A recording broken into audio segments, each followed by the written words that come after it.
What's up YouTube? Mbuna Marcus here. I decided to give you guys an update on my Red Terror pair. It'll probably be my last update. Unfortunately, I will be getting rid of the male and probably the female separately.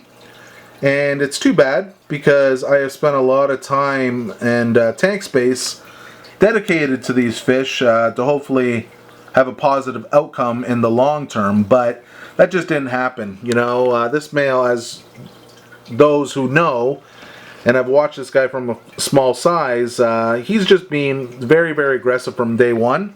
And we know that, you know, we keep Central and South American cichlids. We always know that individuals are going to be super aggressive. But a lot of times when you pair fish out, you know, there's going to be a bit of a feeling out process that goes with it until basically one sets, you know, its dominance over the other, and then they move on. You know, there might be times where they go through spats. Sometimes they're nothing to worry about, and then there's other times where, you know, you want to make sure that you provide the female with her own type of enclosure to get away from a male if he goes through one of those nasty tirades. And like everything else, I thought, you know, these guys were just going through the typical growing pains. I provided them with everything that, you know, anyone keeping a pair of Red Terrors would provide them to be successful in, you know, in most cases. But I've had to separate this pair on a number of occasions.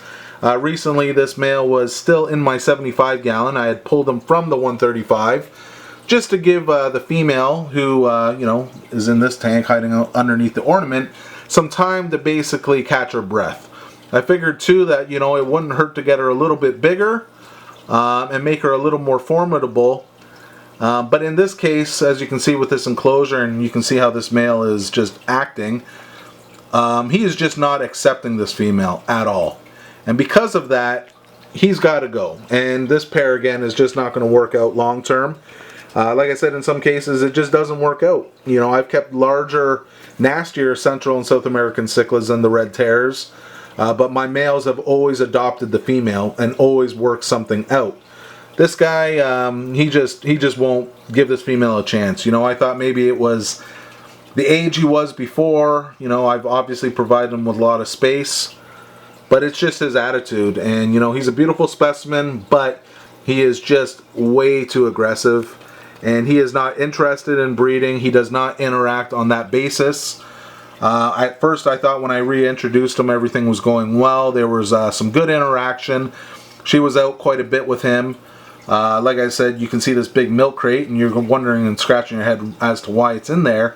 But I actually got this idea from watching another Central American video. It was a pair of dovi, and the big male dovi and the female dovi in that tank, basically the female was given the milk crate to hide out in, which was a great idea because it's a very, very durable enclosure and gives the female a lot of room to hide if the male goes through one of those nasty tirades. So I thought, you know what, with this milk crate now in the tank, you know, he's got no access to her. Before, you know, this guy was moving rocks and driftwood. He was actually surprising me with I underestimated his strength. So I came home one day and he had basically moved everything out, and, you know, he was at the female, and I said, you know what, this is just not going to work.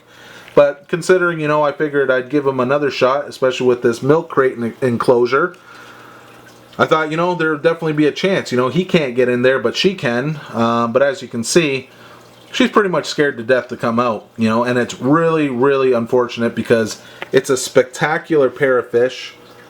He's a stunner. But again, when things are just not able to work out, they just don't. So I'm separating this pair. Like I said, I wanted to give you guys one last update before I decide to move them on.